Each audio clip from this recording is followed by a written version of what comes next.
بیٹھ جائیں، سکون کا ماحول بنائیں۔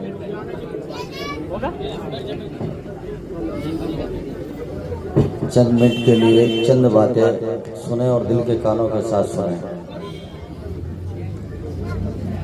جو لوگ ویڈیوز بنانے میں مصروف ہیں ان سے درخواست ہے بس وہ سن لیں، آڈیو بنا لیں۔ ویڈیو میں آپ کا بھی وقت ضائع ہو رہا ہے اور مزہ بھی نہیں آتا، جو سنا جاتا ہے وہ سمجھا بھی نہیں جاتا، اس لیے آپ ابھی سن لیں چند منٹ کی بات ہے۔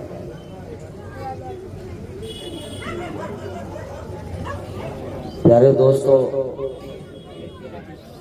قاری صاحب نے اعلان کیا کہ ابھی برابر میں حادثہ ہو گیا۔ یہ حادثہ کیا ہے؟ یہ حادثہ ایک موت ہے۔ اس موت سے جوان، بوڑھا، عورت، بچہ، بچی، ہر کسی کو گزرنا ہے۔ کوئی اس جہان میں جو بھی آیا اسے جہان چھوڑنا ہے۔ حادثہ اگر چھوٹی عمر میں ہو ماں باپ کا کھیل بگاڑتا ہے، حادثہ اگر جوانی میں ہو پھر ماں باپ کو بٹھاتا ہے اور بیوی کو بھی بٹھاتا ہے، حادثہ اگر بڑھاپے میں ہو تو اس کی وجہ سے اولاد ہوتی ہے۔ لیکن پیارے دوستو، حادثے بتاتے ہیں کہ موت آ کر رہے گی، چاہے شکل حادثے کی ہو اور چاہے آدمی بیٹھے بٹھلائے رہ جائے یا آدمی سوئے اور اٹھ نہ سکے، موت آ کر رہے گی۔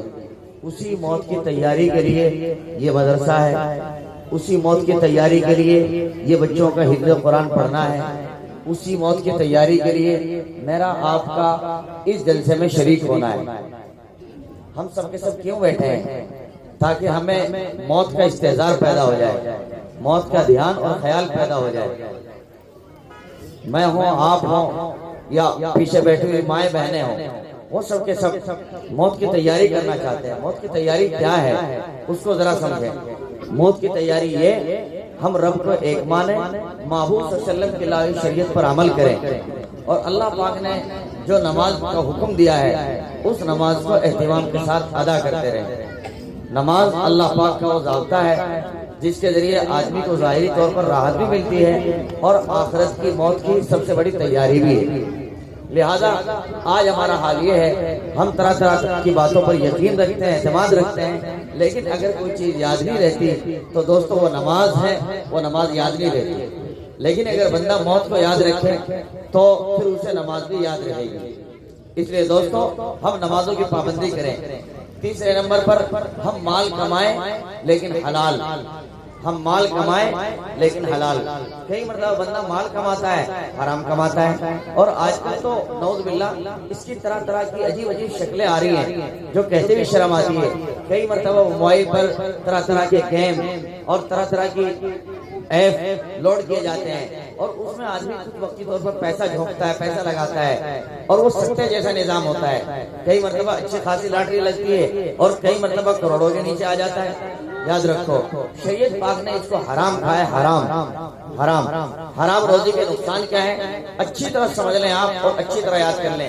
جس طرح دو اس کے چار ہونے میں کوئی شک و شبہ نہیں، بالکل اسی طرح اگر مال حرام ہے، اگر مال حرام ہے، آپ کو اور آپ کی نسلوں کو، آپ کی اولاد کو بے حیا بنا کر رہے گا اور آپ کے اوپر آفات لا کر کے رہے گا۔ ہم کئی مرتبہ سود کا کام کرتے ہیں، کئی مرتبہ لون کا کام کرتے ہیں، کئی مرتبہ آج کل مستورات میں اور شہر میں تو یہ بلا بہت تیز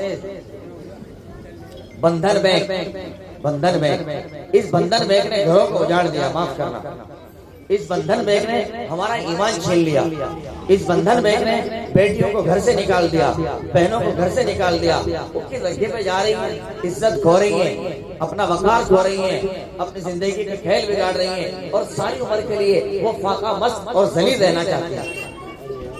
یاد رکھو اچھی طرح، حلال مال کے ذریعے نہ کوئی بڑھا نہ بڑھ سکتا ہے۔ یہ رب تعالیٰ نے اپنے پاک قرآن میں فرمایا، میں حرام مال کے ذریعے نہ کوئی بڑھا نہ بڑھ سکتا ہے، نعوذ باللہ۔ حلال مال آدمی کو بڑھاتا ہے، ترقی دیتا ہے۔ ہم حلال اختیار کریں۔ آئیے ذرا اس کو ایک مثال کے ذریعے کلیئر کریں، مائیں بہنیں دل کے کانوں کے ساتھ سنیں۔ یہ مال جب حرام آتا ہے تباہی مچاتا ہے، بے حیائی لاتا ہے، گانوں کو اتارتا ہے، عیاشی میں اتارتا ہے، نافرمانیوں میں اتارتا ہے۔ حرام مال کا پیٹ میں لقمہ گیا اور گناہ کی سوجی، حرام مال کھایا اور ننگی ننگی تصویر، ننگی ننگی فلمیں دیکھنے کا سوجا، حرام آیا، ماں باپ کا احترام عزت ختم ہوئی، یہ نہیں پتہ لگتا باپ کون ماں کون، اور بیٹی کا ماں کا رشتہ کیا ہے، سب مٹ جاتا ہے دوستو۔ بہت بری بات، ہم حرام سے بچیں اور حلال کی شکلیں اختیار کریں۔ حلال تھوڑا بھی ہوگا پر قیمتی ہوگا۔ ایک مثال کے ذریعے بات کو کلیئر کرتا ہوں۔ حلال کیا ہے، حرام کیا ہے دوستو؟ یہ ایسے جیسے خنزیر، اہل ایمان دل کے کانوں کے ساتھ سنیں، جیسے خنزیر گندے نالی کا پانی پیتا ہے اور طاقتور ہوتا ہے۔ خنزیر کو دیکھا ہوگا، وہ چوڑا گندگی کھاتا ہے، پیتا ہے، سڑی ہوئی سبزی اور چیزیں کھاتا ہے اور موٹا دھاکڑ طاقتور ہو جاتا ہے۔ اگر کسی بکری کے دل میں یہ خیال ابھرے کہ جس طرح یہ سور گندا پانی پیتا ہے اور نالی کا گندا کیچڑ چاٹتا اور کھاتا ہے اور ہینکل اور طاقتور ہو رہا ہے، تو مجھے بھی چاہیے میں اس کے انداز میں تو بہت پتلی پیوں، میں بھی اس جیسا پانی پیوں اور اس جیسا گندگی کھاؤں تاکہ میں بھی تکڑی اور ہیکل ہو جاؤں۔ یاد رکھو، اگر بکری نے وہ پانی پیا دوستو مر جائے گی، تکڑی تو کیا ہوگی؟ اگر بکری نے خنزیر کی گندگی کھائی وہ پلے گی تو کیا، وہ تو اسی وقت افر کر کے مر جائے گی۔ بالکل یہی معاملہ ایک ایمان والے کا اور ایک غیر ایمان والے کا ہے۔ غیر ایمان والے وہ اپنی نوعیت پہ آزاد ہیں، لیکن آپ اس جہان میں اللہ پاک کے قانون اور محبوب صلی اللہ علیہ وسلم کے راستے سے بندھے ہوئے ہیں۔ محبوب صلی اللہ علیہ وسلم کہتے ہیں اگر کوئی مومن حرام مال کی طرف بڑھے گا وہ خنزیر کی طرح مر جائے گا اور طرح طرح کی پریشانیوں اور الجھنوں کا شکار ہو جائے گا۔ الغرض یہ ایک دن دھرتی پر ٹک جائے گا اور اسے کبھی کامیابی نہیں مل سکتی۔ اور کئی مرتبہ اولاد کے ہاتھوں میں بھیک کا کٹورا آتے دیکھا ہے دوستو۔ میرا وقت اور میری زندگی تو بہت تھوڑی سی ہے، آپ میں بڑے بڑے لوگ بیٹھے ہوئے تجربے کار، جی پیچھے بڑے عالم بیٹھے ہوئے ہیں، ان سے سنو اس تجربات کی باتیں، لہذا آپ پلے گرا باندھ لیں۔ اگر رب کو خوش کرنا ہے اور یہ دنیا چھوڑنی ہے، کب چھوڑنا پڑ جائے نہیں پتا۔ قاری رفاقہ صاحب بتا رہے ہیں کہ جو بچے گئے ہیں وہ بالکل نئی عمر کے بچے، چھوٹی عمر کے آدمی ہیں، پتہ لگا چلے گئے، زندگی اخیر ہوگی، اب جہان میں واپس نہیں آ سکتے، جہان میں واپس نہیں آ سکتے۔ نہیں معلوم بھائیو میری آپ کی زندگی اللہ پاک نے کس قدر اور کتنی رکھی ہے، اس لیے ہم سمجھے ذرا، حلال اور حرام کی تمیز کریں اور حلال کو اپنائیں اور حرام سے اپنے آپ کو بچائیں۔ اللہ پاک ان چند باتوں پر مجھے بھی اور آپ کو بھی خوب عمل کی توفیق عطا فرمائے۔ وما توفیقی الا باللہ۔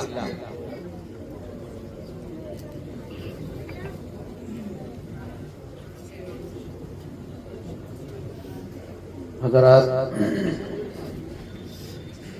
آپ سب کے کانوں تک یہ آواز پہنچ چکی ہے کہ برابر میں حادثہ ہو گیا ہے۔ پروگرام انتہائی مختصر کیا جا رہا ہے۔ اسٹیج پر میرے استاد محترم جناب حضرت مولانا مفتی محمد طیب صاحب، استاد حدیث جامعہ بدرالعلوم گڑھی دولت تشریف لا چکے ہیں۔ اسی طریقے سے حضرت مولانا قاری محمد مبارک صاحب، قاری محمد عارف صاحب تشریف لا چکے ہیں۔ ان کے آنے پر اہلا و سہلا و مرحبا کہتے ہیں۔ ہم میں بلا کسی تاخیر و تمہید کے حضرت مولانا محمد الیاس صاحب دعوت برکاتہ العالیہ سے درخواست کر رہا ہوں کہ حضرت مسند خطابت پر جلوہ افروز ہو اور اپنی قیمتی نصیحتوں سے ہم سب کو مستفید فرمائیں، اور حضرت کی ہی دعا پر ہمارا یہ پروگرام اختتام پذیر ہو جائے گا اور دستار بندی ہوگی۔